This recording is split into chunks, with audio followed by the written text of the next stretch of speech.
Hello and welcome back to Mr. Excalibur. My name is Arthur and today we're looking at yet another offering from Swords of Northshire. This is quite a different version, or a different, I should say, set of selections that I make in comparison to the previous sword that I got from them now almost 2 years ago. So not the same one. I'm doing this primarily because there are a lot of people out there who have been doing reviews of Swords of Northshire recently. I've commented on a lot of those videos and I wanted to see what else Swords of Northshire could offer potentially in a really completely different direction. So I got this one.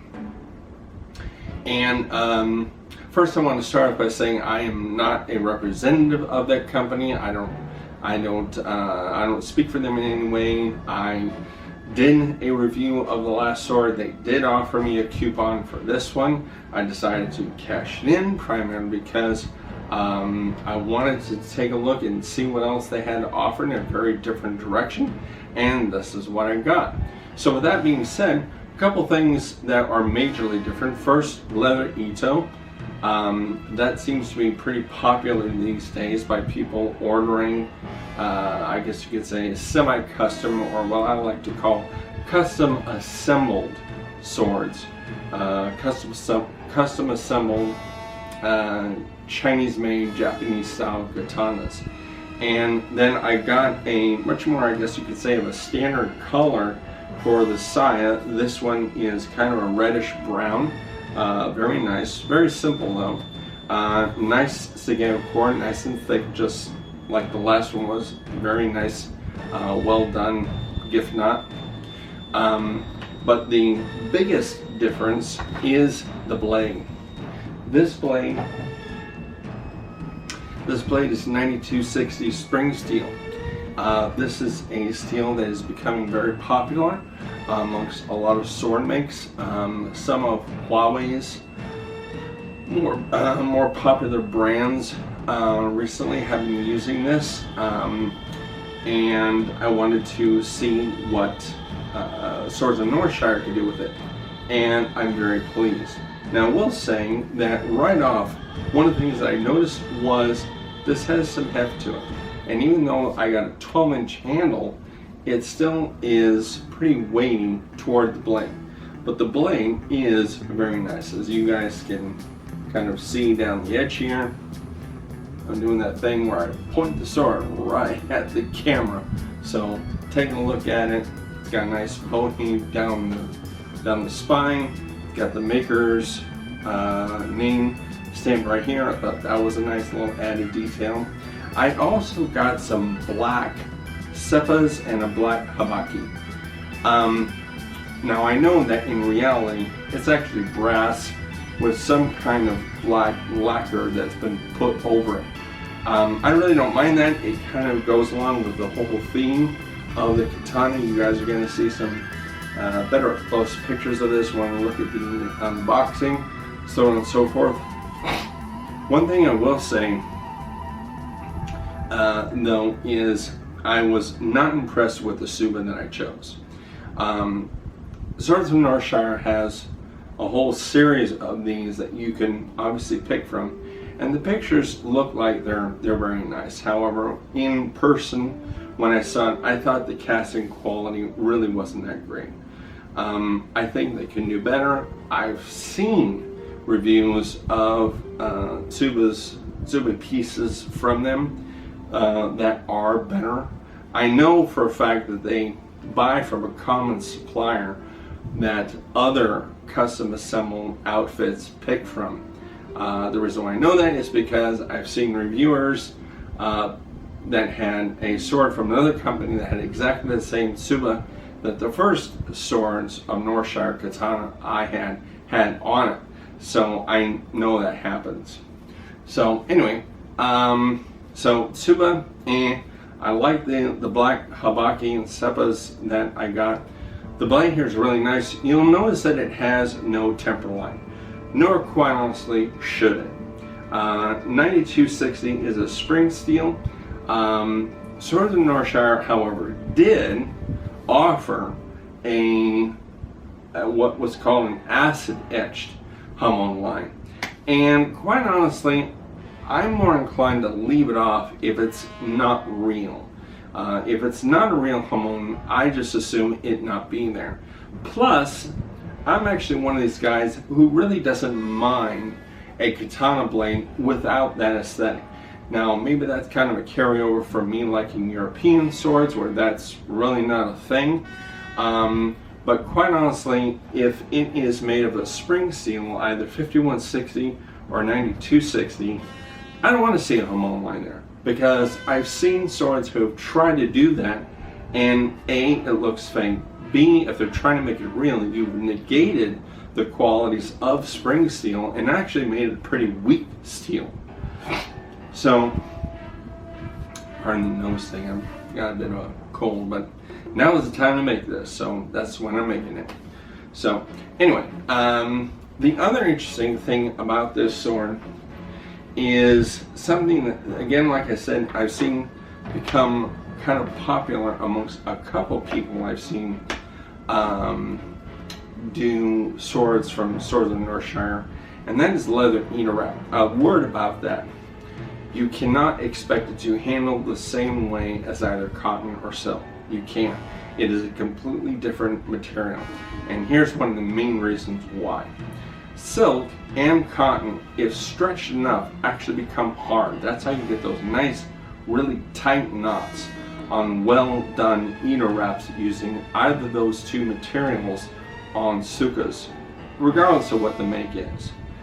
Leather, on the other hand, unless it's what's that? I can't remember that leather that Hanley uses on their Mocha Wrencher line and their Raptor line. Whatever that leather is, they can get it hard because of how it's treated, but tan leather is going to stretch. Now, that being said, these knots are tight. I can't move them very much. However, the material around the knots actually has, I guess you could say, is a bit of a swish. You can actually press into it some. And the top knot, the end knot of the sword here, you can press into. Now that would give the impression that it's actually loose. Well, it's not. It's just that material gives a little bit because it's a sinew, it's skin, it actually moves. So, be that as it may, leather is not going to perform, it is not going to feel the same way as either cotton or silk. But I know it's become very popular because a lot of people are kind of sick and tired of a lot of these Chinese-made Japanese-style swords made with cotton eater wrap, and as tight as the knots may be, as even as the diamonds may be, it's that kind of rough feeling that cotton often has, and not a lot of these companies are using silk. The closest you get is kind of a synthesis silk, which is kind of a cross between those two. And so a lot of people are saying, you know what, heck with all of it, I'm gonna go with the leather. So that was, my impression of it. It was very comfortable. I still use gloves in it, as you guys will see in the cutting footage, but I enjoyed it. The blade was really a pleasure to cut with. This thing was fun. It stayed very sharp. I even bashed it on one of my sawhorses, oops. And I'm not sure if I did damage to it or not, quite honestly, but it is still real nice and sharp. And this thing really handles quite nicely. Like I said, a little on the blade heavy part, I don't mind that so much. I got a longer blade. This is a 30-inch blade, 12-inch handle, and well, that's the sword. The saya, on the other hand, very different than the one I got before. Very lighter, feels a little less substantial than the first one. If you hear my review of the first Swords of Northshire Katana I got, one of the first things I mentioned was how hefty the wood of the saya felt. I mean, it had some weight to it. This is fairly light, and it's actually got some saya rattle.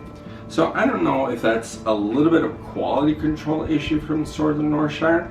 Still a very good offering. I'm not going to destructive test it like some people have over the years, but still a wonderful sword. Personally, I recommend Swords of Northshire to anybody wanting to do something where they get to pick a lot of the aesthetics themselves. And I'd also recommend a 9260 blade for anybody planning on really, taking some wax and some stuff in their backyard, and they don't want to pay, some out of, sight price for some kind of custom made proprietary steel that some of these other companies make. This is a nice steel to use. It's very tough. It springs back. It's not going to take a set. In other words, you're not going to hit something and it's going to stay bent. It's really a nice tough steel. You're not going to worry about chipping. In the rest of our video today, we've got unpacking, which you guys are going to see is quite different than other unpacking videos from Swords of Northshire. There's been some changes. Next, you're going to see some videos kind of covering the whole subject of 9260 steel in general and 9260 steel in Swords of Northshire katanas. Then, of course, my own cutting footage, and of course the stats at the end. So I hope this has been and will continue to be informative for you. Enjoy. This was a fun one to get. It was nice to design. I wouldn't say I'm 100% happy with it, but I would say the blade kind of makes up for it. And we'll see you guys next time. Bye for now. Alright, so starting right here with the unboxing of this 9260 bladed sword from Swords of Northshire. As you guys can tell right away, if you've never seen anything from Swords of Northshire before, you can already tell this is a big difference. It's actually showing up in a box. And see how it's wrapped in here. It's got the traditional cellophane, bag around it. It's in the sword bag. It's got styrofoam fillers.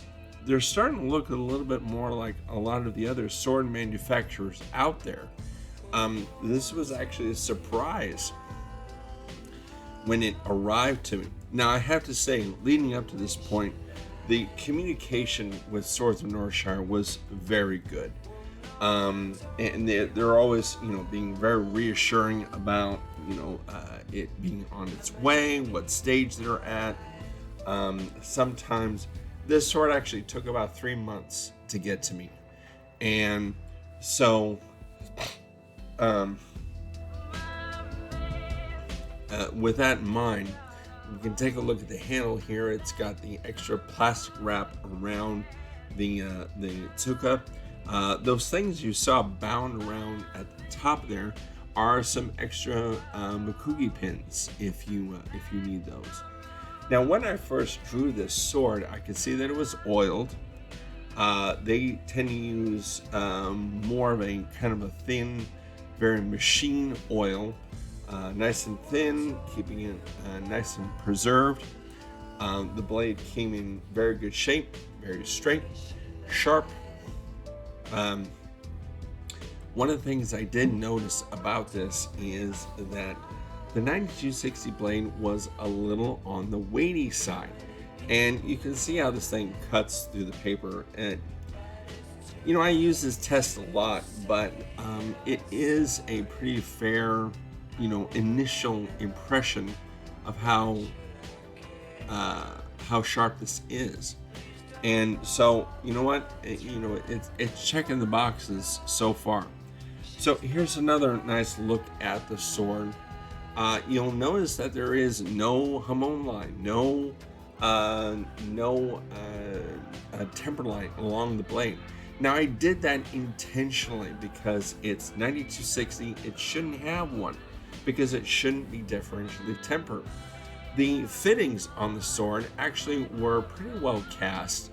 I like the Fushin Kashira. Unfortunately, as you guys have seen a number of angles here of the Suba, that's of course the forger's signature, the blacksmith signature.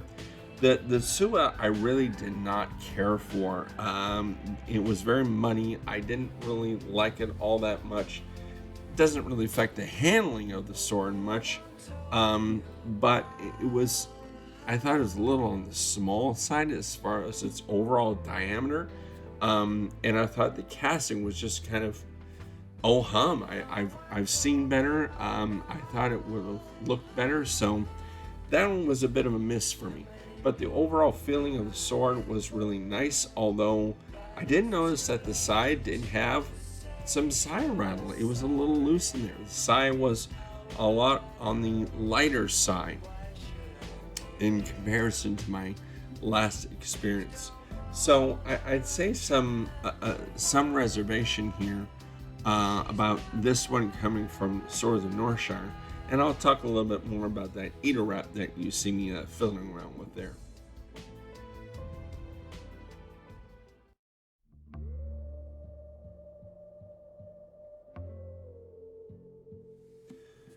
This is a little bit of a response to a couple reviews done by Matthew Jensen with two different swords that he did made of 9260. This one was the Kataku Budo sword made of 9260. This is a brand that he reviewed. And of course, he is in this one intentionally trying to do some destructive testing.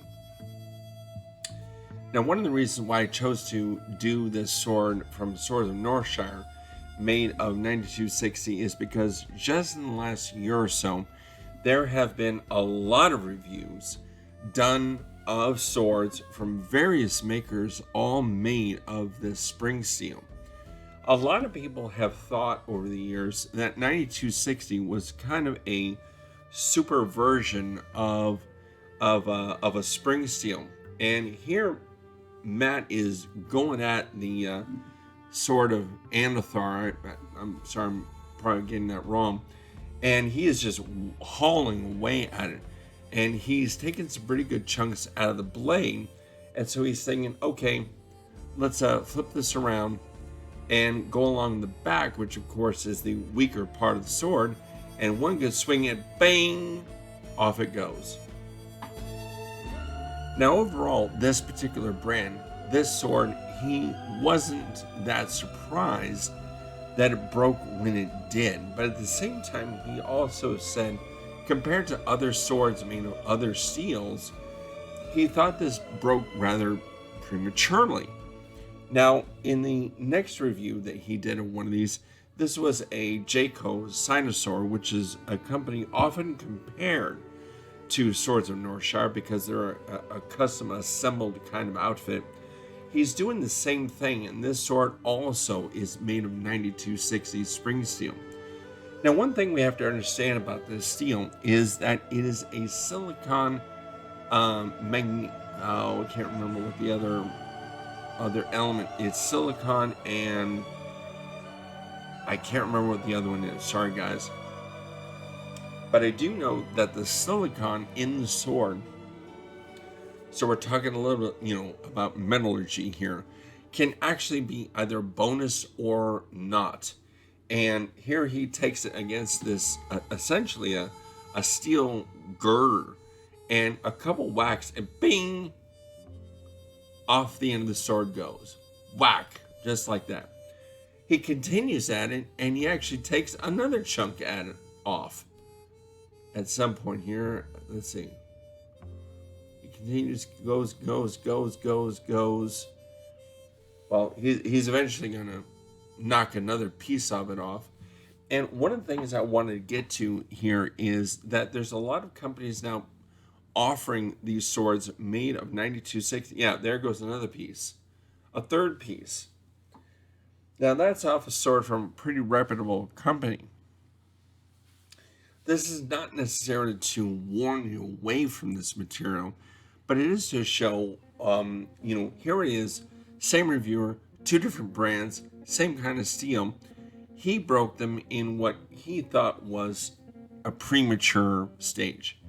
Now, this is someone that I've already shown you guys before, a clip here that he's showing what a 9260 Huawei Katana can do.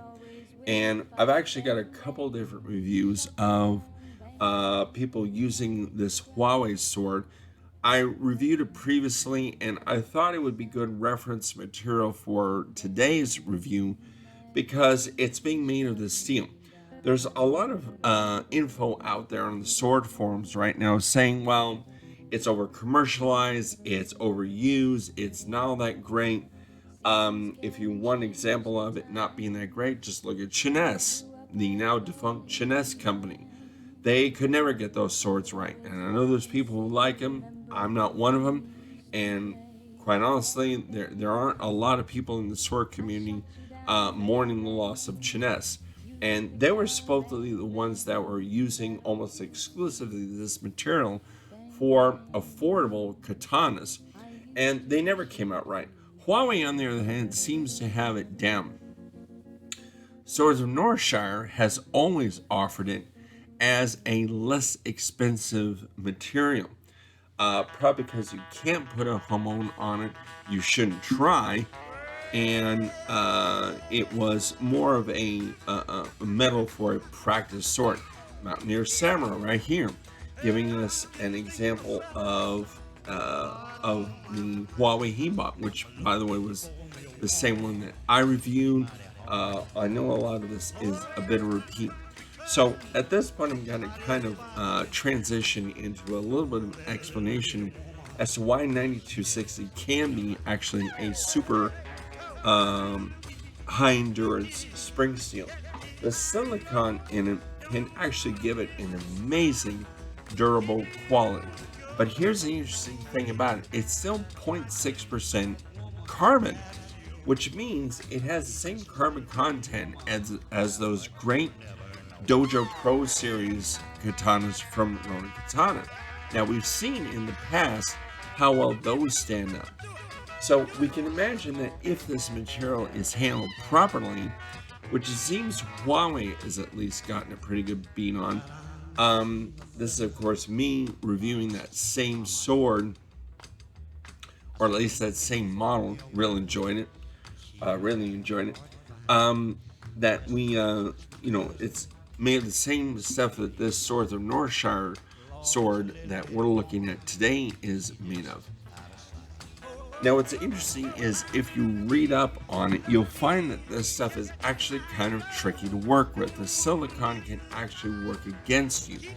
If it's overheated and if it's not tempered correctly, it can actually create a sword that will warp, it will bend, and it will actually shatter just like a higher carbon steel blade that hasn't been tempered properly. And to their credit, that's the one thing Chinese said about this material, and that is, it is a tricky material to work with. And I think that maybe why, who knows, maybe someone's finally figured it out and gotten all the numbers right so that you know how high to heat it, how to temper it, and now that formula is out there and people are able to use it, and that's why we're seeing it used so much. It's a pretty popular material. Now, this guy here did a review of a 9260 blade sword from the Swords of Northshire. He did some cutting here pretty successfully. Enjoyed how it cut. He said it didn't really take much. He didn't need to sharpen it much. In fact, I don't think he needed to sharpen it at all. He popped it right out of the box and, just started going to town on, backyard stuff.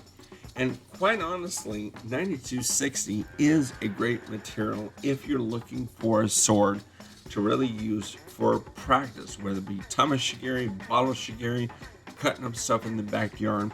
It really is a good tough material, and because you can now get it at some of these semi-custom assembled places like Swords of Northshire, you can also get it with some nice fittings.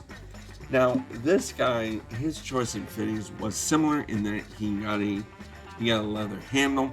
He took it apart, took a look at the cargo, didn't have too many issues with it. he thought it all went together rather well. Overall, his assessment was that he liked the build.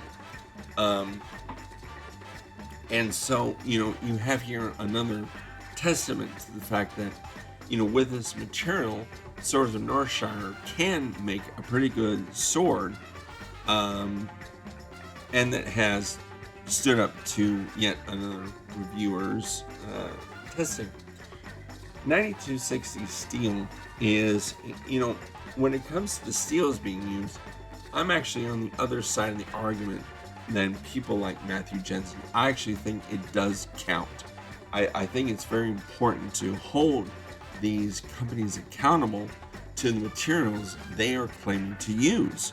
And if they're claiming to use these materials, which the community says can stand up to this, that, and the other thing, then I think it's important that we hold them accountable, saying, hey, wait a minute, I've got this 9260 blade and I bounced it off one, water ball and it broke. That was the case with Chinese. There was one reviewer that he was just taking it and whacking it, around his backyard, and he bounced it off one plastic bottle, and the thing broke and flew off like a deadly helicopter blade. That's not supposed to happen. So, when these companies insist on doing everything mail order, we put an enormous trust in them to use the materials they are saying that they're using, and to also, work with them properly so they deliver the results that that we expect with the materials they said they're using.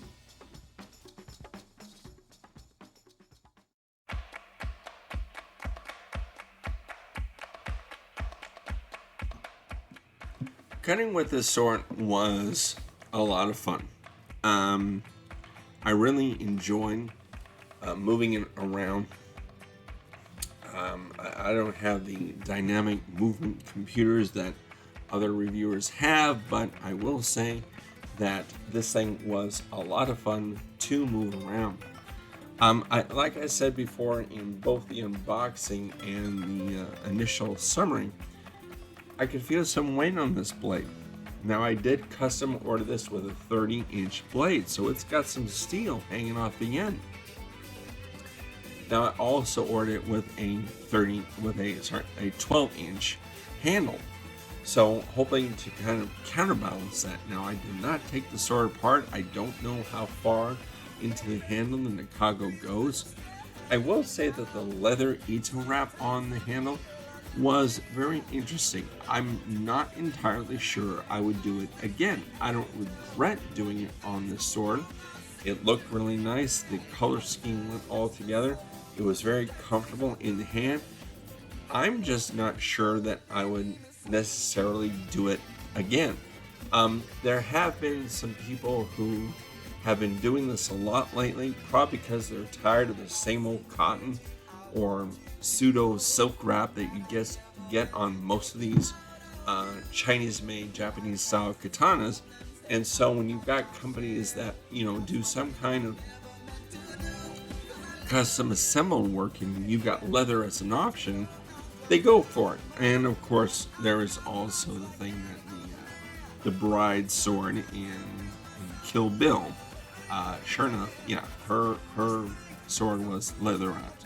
I don't know who made a replica of it, but whoever did, they made it with leather wrap and it really looks cool. So,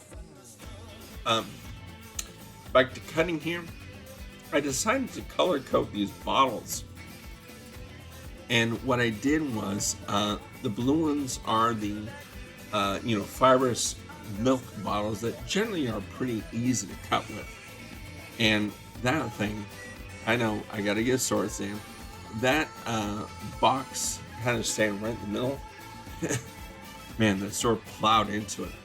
And this one I did a drop cut and plowed into the wood top of my sawhorse. Still haven't done any damage to it. I was able to get some good swipes off of this milk bottle. Just recently, Matt Jensen did a whole thing on cutting targets And I agree. I use these because they're cheap. Well, they're better than cheap. They're free. I'm buying what originally came in them anyway, and they provide something that I can have some fun with.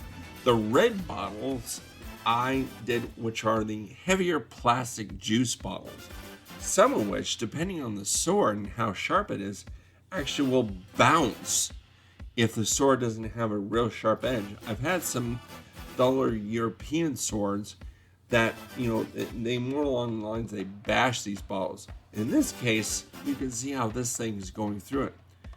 Clean, static cut. And watch this. Dunk! Falls right on the ground, lands face up. Now, this cut was really fun. Wait for it. Nice shine of the blade, and whoop! Lands right on its top. I thought that was pretty cool. So yeah, the red bottles are heavier plastic, and sometimes they are okay. So 2 out of 3 static cuts. Okay, pretty good. Sometimes those heavier plastic bottles, depending on what you are, what you've ordered your sword with and how it's made, can actually damage your sword. So for those of you looking, going, okay, is this how I really want to test this thing? Yes and no.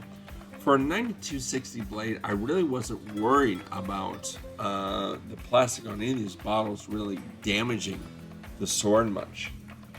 This is pretty tough material, and this sword really has worn out. By the time I was done cutting, sword was still everything tight. Nothing had shaken apart. Blade didn't show any damage. I lined all 3 of these milk bottles up just to see if I could, and whoosh! All 3 of them. Down they go. I decided to try to shave a little bit more off them and get my money's worth, and yep, you just hack away at them and just, ooh, hit the stand again. Gotta get his sword stand right. Alright, so a little up close here, and you can see not a single blemish on the blade.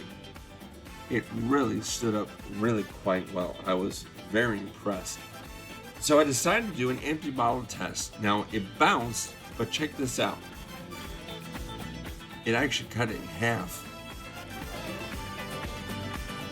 I was pretty impressed with that empty bottle test. Whenever I see that, it really shows how sharp the sword is, that you've got a nice proportion between the mass of the blade and how sharp it is. Alright folks, wrapping it up here. I hope this has been fun for you to watch. I hope it's been informational, informative for you, for this sword and this company, Swords of Northshire. As usual, has delivered a wonderful katana. I really do appreciate them. And even though this stuff is made of the spring steel, it is still a carbon steel, and you still need to wipe it down, oil it down, make sure you store it in a nice place, keep it oiled, so you can have it to play with on another day.